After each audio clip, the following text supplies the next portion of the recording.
अब हम बात करने लगे हैं कुछ बल्क कंट्रोल एक्शंस की जो हम यहाँ पर ले सकते हैं। तो मेरे पास 2 स्क्रीन्स हैं और ये दोनों बिल्कुल सेम हैं। और सेम होने का मतलब ये है कि यहाँ पे अगर मैं लेयर्स को रीड करूँ तो टॉप नेविगेशन जो पिंक है उसको मैंने नाम दिया हुआ है टॉप नेविगेशन, और इधर भी इसका नाम टॉप नेविगेशन है। ये कैसे होता है? जब मैंने एक स्क्रीन बना ली है, उसको कंट्रोल डी से डुप्लीकेट किया है, तो सिर्फ स्क्रीन का नाम चेंज होगा ऊपर से, नीचे जो अंदर जो उसके एलिमेंट्स हैं उनके नाम सेम रहेंगे, ये देखें। उसके बाद ये रेक्टेंगल 1 है और सेम इसी पोजीशन पे यहाँ पे रेक्टेंगल 1 है। तो अब इसमें हम क्या कर सकते हैं? सबसे पहले तो आप एक-एक चीज़ का नाम चेंज कर सकते हो। तो लेयर्स पैनल में मेरे पास 2 स्क्रीन्स हैं। मैं Alt और L प्रेस करके या फिर यहाँ से प्रेस करके उसको क्लोज़ कर रही हूँ आपको 2 स्क्रीन्स दिखाने के लिए। तो ये मेरी फ्रेम 1 है, उसको डबल क्लिक करके मैंने उसे फ्रेम 01 नाम दिया, दूसरी को फ्रेम 02 नाम दिया। अब जब मैंने मैंने किसी भी पॉइंट पे मुझे बोला गया है कि क्या करो, इसको इस वाले को चेंज करो, इसको रीसाइज़ करो, छोटा करो। अभी हम कंपोनेंट यूज़ नहीं कर रहे, आप कंपोनेंट्स को इस पॉइंट पे ये अज़्यूम कर रही हूँ कि नहीं जानते, लेकिन आपको कहा गया है इस लोगो को बदलो। और अब इमेजिन कि आपके पास ये स्क्रीन इस पेज के ऊपर 25 दफ़ा है, और अगर 25 दफ़ा नहीं भी है, तो किसी और तरह की स्क्रीन है और उसपे टॉप नेविगेशन नाम की एक लेयर पड़ी है, यही वाली, क्योंकि टॉप नेविगेशन ऑलमोस्ट सेम होगी हर स्क्रीन के ऊपर। तो अब यहाँ पे इसको ये मैंने सिलेक्ट किया, तो हमारे पास जैसे ही किसी आप लेयर को सिलेक्ट करेंगे, तो इस जगह पे जाके ऑप्शन आएगा सिलेक्ट मैचिंग लेयर्स या कंट्रोल आल्ट ए। जब मैं उसको क्लिक करती हूँ, तो जितनी जगह पे भी ये बैकमैन पड़ा है उसके पास मतलब वो सिलेक्ट हो जाएगा। आप इस स्क्रीन के ऊपर इस लेयर के ऊपर आप जो भी कंट्रोल करोगे वो हर जगह अप्लाई होगा। तो आप देखो कि मेरे पास कुछ इधर सेटिंग्स हैं, इसकी सारा कुछ है। अभी मैं दूर करके आपको दिखा रही हूँ कि मैं इसको छोटा कर रही हूँ। ये मैं इसको छोटा कर रही हूँ, छोटी हो गई। ये इसको मैं बड़ा कर रही हूँ, ये बड़ा हो गया। तो जहाँ पे मैंने रखना है मैंने वहाँ इसको छोटा करना था, तो ये लें छोटा कर दिया। यहाँ से अगर मैं डायमेंशंस में वैल्यू डालूँ, मैं इसे 40 करना चाहती हूँ, ये ले 40 हो गई। अब इसकी प्लेसमेंट खराब हो गई है, तो अलाइनमेंट यूज़ करके मैं इसको सेंटर अलाइन करूँगी। अगर एक दफ़ा खाली क्लिक करूँगी तो वो आपस में अलाइन होंगी, इसलिए आल्ट प्रेस करके उसको अपनी जिस फ्रेम के अंदर है वो उसमें अलाइन कर रही हूँ मैं कुछ इस तरह से। फिर मैं इनकी पोज़ीशन चेंज कर सकती हूँ, मैं चाह रही हूँ कि ये सेंटर में हो, तो यहाँ से पहले तो मैं यूँ वैल्यू इधर से बढ़ा के भी कर सकती हूँ, या फिर ऐसे सेंटर में यूँ करके भी प्लेस कर सकती हूँ ऑल्ट प्रेस करके। उसके बाद हमारे पास यहाँ पे रोटेशन का है, मैं रोटेशन से उसको रोटेट कर सकती हूँ, या फिर यहाँ पे भी अगर मैं कोने पे सॉरी हवर करूँ, तो इसको देखो ऑप्शन आ रहे हैं इसको ऐसे मूव करने के। अभी मैंने कंट्रोल जी से वापस कर दिया है। मैं इसको फ्लिप भी इकट्ठा कर सकती हूँ किसी भी डायरेक्शन में। तो अभी के लिए आप जैसे भी रखो, इसको उल्टा ऐसे रख लेते हैं। उसके बाद यहाँ से हमारे पास इसकी ओपेसिटी के कंट्रोल, रेडियस के कंट्रोल, थोड़े से इसके रेडियस ऐड करते हैं, ये लें। तो यू कैन सी कि we can do a lot of stuff. आर्क से इसकी प्रैक्टिकली आर्क मैंने इसलिए रखी है ताकि आई कैन शो यू कि इसकी क्या-क्या शेप्स बदली जा सकती हैं। ये देखें खाली, ये देखो, ये सी बन गया। तो सारे कंट्रोल्स हम बल्क में अप्लाई कर रहे हैं। So that is interesting. फिर इसका आप कलर भी चेंज कर सकते हो। येलो कलर चेंज कर दिया जो कि बहुत बुरा लग रहा है। ये दोबारा वापस उस पे ले आए। इस पे एनीथिंग, ठीक है? जो उस लेयर के लिए पे किया जा सकता है। अब ये चीज़ हो गई। अब इसके बाद आपने यहाँ से हमने सिलेक्ट कैसे किया था? किसी भी लेयर को सिलेक्ट किया और उसके बाद यहाँ से उसको सिलेक्ट किया, और वो सारा कुछ काम उस पे एक एलिमेंट पे काम करना है तो फिर उसके अंदर भी क्लिक करके कर सकते हैं। मतलब ये लेयर एक फ्रेम के अंदर पड़ी, एक बड़ी फ्रेम है फ्रेम 1, उसके अंदर एक टॉप नेविगेशन नाम की फ्रेम है और उसके अंदर है लोगो। अगर कंपोनेंट का मैंने ज़िक्र किया था कि कंपोनेंट हो तो कंपोनेंट के अंदर हम ऐसे बल्क चेंजेस नहीं बना सकते, कंपोनेंट लेवल पे बना सकेंगे। तो उसके लिए हम देख लेते हैं कि अगर ये स्क्रीन है जो मेरी, ये एक कंपोनेंट है, यहाँ पे ये ऑप्शन है डायमंड का, इसको मैंने क्लिक किया, ये कंपोनेंट बन गया, इसका एक डुप्लीकेट बनाया, कंट्रोल एक्स से कॉपी किया। अब यहाँ से गौर से देखें, इसको मैंने सिलेक्ट किया, बल्क सिलेक्ट किया तो फ्रेम के अंदर जहाँ-जहाँ ये प्लेस है, इसको पेस्ट टू रिप्लेस कर दिया। अब ये कंपोनेंट है। अब इसके अंदर इफ आई सिलेक्ट दीज़, तो सिर्फ़ वो ऑप्शंस सिलेक्ट हो गया है, लेकिन आप एक्स, वाई और ये साइज़ेज़ और इन चीज़ों को नहीं छेड़ सकते, सिर्फ़ अपीयरेंस के कुछ कंट्रोल हैं। तो इट डिपेंड्स कि फिग्मा कितनी चीज़ें अलाउ करता है वेरिएंट के अंदर बदलने के लिए, आप सिर्फ़ उतनी छेड़ सकोगे। और एक और चीज़ इंटरेस्टिंग है यहाँ पे, अगर मैं एक इसका वर्ज़न बाहर भी रखूँ, जो फ्रेम के अंदर नहीं है, और यहाँ से मैं सिलेक्ट करूँ तो वो बाहर जो फ्रेम के बाहर पड़ा है वो वर्ज़न जो खाली मतलब ज़मीन पे पड़ा है, कैनवस पे पड़ा है, वो सिलेक्ट नहीं होगा। एक से ज़्यादा हो तब भी मैं उसको उसके पास मतलब फ्रेम से बाहर वो बल्क सिलेक्ट का ऑप्शन आता ही नहीं है, ये देखो। वो फ्रेम के अंदर होना ज़रूरी है। अब ये बहुत इंटरेस्टिंग एक और चीज़ है, अगर मैं इसको एरोज़ की मदद से स्क्रीन से बाहर ले जाऊँ, आप देखो क्लिप कंटेंट की मदद से कि वो बाहर पड़ा है, ठीक है? तो दोबारा से ये बाहर, अब मैं इसको मल्टी सिलेक्ट करूँ तो वो बाहर वाली लेयर ढूँढ के मुझे दिखा देगा, व्हिच इज़ प्रीटी इंटरेस्टिंग। यहाँ से मैंने उसको फिक्स कर दिया। अब उसके बाद what else you can do, यहाँ पे ये मुख्तलिफ मल्टी सिलेक्ट की चीज़ें हो गई। अब मैं क्या करने लगी हूँ, अब ये चीज़ यहाँ पे ख़त्म नहीं हो जाती, हम ये चीज़ मल्टी ऑफ चीज़ों पे भी कर सकते हैं। हम देखो क्या कर सकते हैं, एक और ये 4 चीज़ें मैंने सेलेक्ट की हैं, इनके नामों को ध्यान से देखें, ये रेक्टेंगल 1 से रेक्टेंगल 4 तक हैं।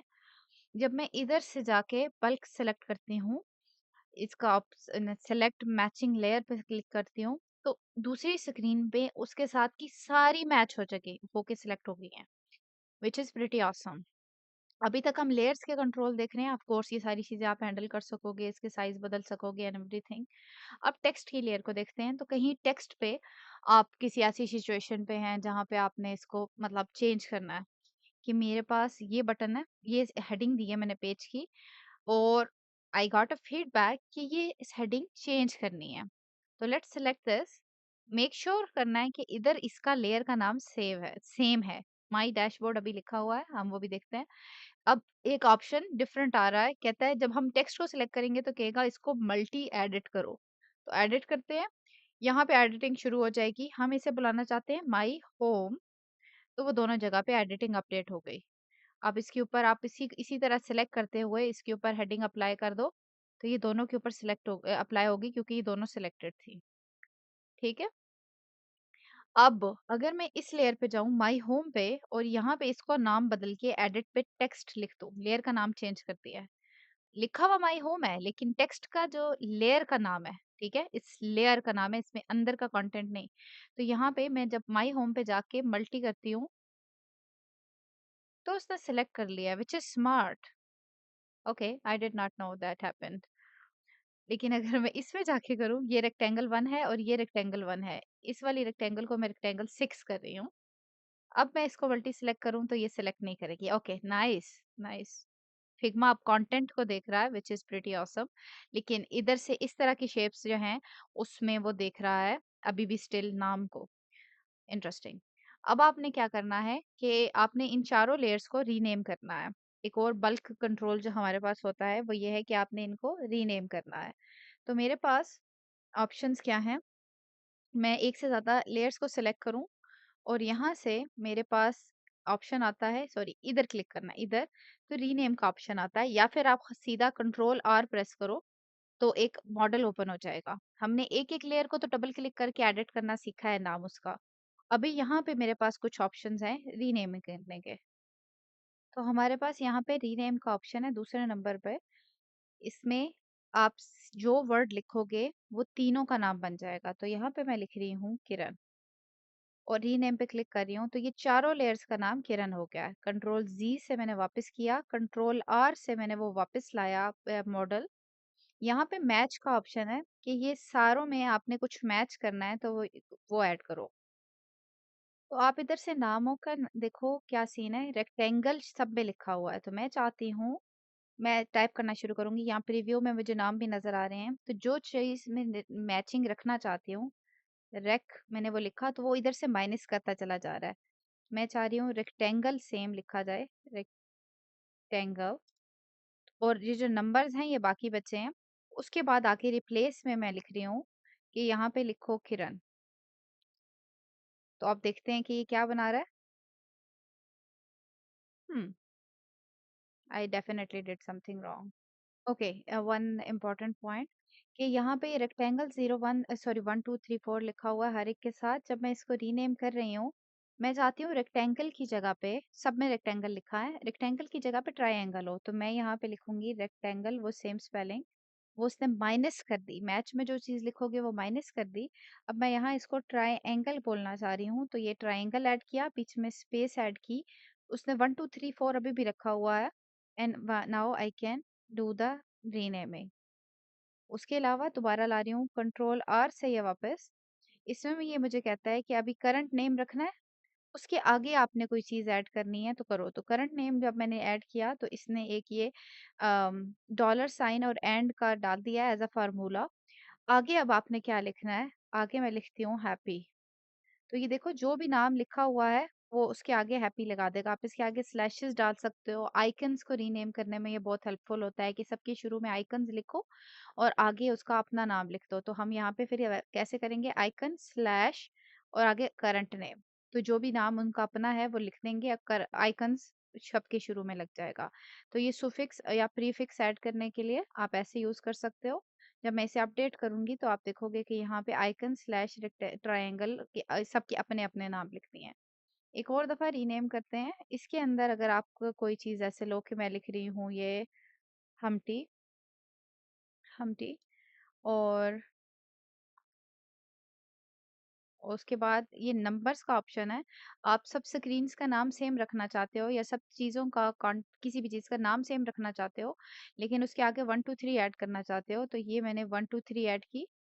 ये देखो तो वो कैसे ऐड कर रहा है, उसने एक डॉलर का साइन डाला और दो एन एन के साइन डाले। अगर उसमें से आप एक एन रिमूव कर दो तो वो जीरो हटा देगा, लेकिन अगर दो एन डालो तो वो जीरो जीरो डालता चला जाएगा उसके साथ। तो अभी मैं क्या चाह रही हूँ, ये असेंडिंग और डिसेंडिंग ऑर्डर के लिए कि आप किस ऑर्डर में चाहते हो, तो मैं डिसेंडिंग ऑर्डर में करना चाह रही हूँ। आप दोनों इकट्ठा भी अप्लाई कर सकते हो, अभी के लिए इतना ही। और स्टार्ट कहाँ से करना है, मैं चाहती हूँ 100 से गिनती स्टार्ट हो, ठीक है। और यहाँ इसी वजह से मैंने ट्रिपल एन लगाया है ऐसे। तो ये रीनेम किया एंड यू कैन सी कि यहाँ पे 100, 101, 102, 103 है। तो अब मैं क्या करने लगी हूँ, मैंने इन चारों को पकड़ा कंट्रोल सी से, अब इसको पेस्ट किया ताकि ये दोबारा सेम हो जाए एंड हम और चीजें देख सकें कि मल्टी सिलेक्ट में हम क्या कर सकते हैं। अब मैंने इन सबको लेयर्स को सिलेक्ट करना है, मैंने यहाँ से ड्रैग करके किया, यहाँ से सब सिलेक्ट हो गए। और आप गौर करो कि यहाँ पे इस स्क्रीन में ये मैंने बाद में पेस्ट किए हैं, तो ये ऊपर टॉप पे पड़े हैं और इस स्क्रीन पे ये बैक पे पड़े हैं, फिर भी मल्टी सिलेक्ट हो गए हैं। तो मैंने कंट्रोल शिफ्ट स्क्वायर ब्रैकेट से सबको टॉप पे या बैक पे सेंड कर सकती हूँ मल्टीपल स्क्रीन्स में। एनिमेशंस में, प्रोटोटाइपिंग्स में ये बहुत काम आता है। एरो की मदद से मैं इसको मूव करके सेंटर में ला सकती हूँ। अब एक और इंटरेस्टिंग चीज जो हम कर सकते हैं वो कुछ ये है कि आपकी ये स्क्रीन जो है, इसका एक वर्जन है आपने सेक्शंस में रखा हुआ है। तो रैपिनर सेक्शन इसके ये है फ्लो वन, जो भी उसका यूजफुल नेम है, फ्लो वन हो गया। और ये है फ्लो टू। और अभी हम एक और चीज करते हैं, ठहरें। तो हमने ये सेक्शन बना लिए हैं, इन दोनों में ये सेम चीजें थी, भी इसके अंदर कुछ एलिमेंट सेम है और कुछ में नहीं है, ठीक है। इन स्क्रीन्स में आप देख सकते हैं टॉप नेविगेशन सेम है, बटन्स चेंज हो गए हैं, मतलब लेयर का नाम भी बदल दिया मैंने। और यहाँ पे ये लेआउट भी चेंज हुआ है, नेम भी चेंज हुआ है। और ये एक इसके अंदर है। अब होना ये चाहिए कि मतलब होता ये है कि आप इस वाले को सिलेक्ट करते तो ये चारों जगह पे सिलेक्ट करना चाहिए था, लेकिन फिग्मा में अब ये बहुत अच्छा कंट्रोल है, क्योंकि आप ये तो नहीं चाहेंगे पूरी 500 स्क्रीन अपडेट हो जाए।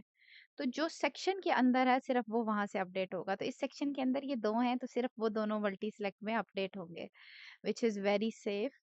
अब इन इधर से मैंने किया तो ये दोनों सेम है, स्क्रीन्स देखो डिफरेंट है, लेकिन उनमें एक एलिमेंट है जो सेम नेम से सेम डिटेल्स के साथ यूज हो रहा है। कंपोनेंट है तो उसका एक ही वेरिएंट यूज हो रहा है, तो ये यहाँ पे उसको मल्टी सिलेक्ट कर सकते हैं।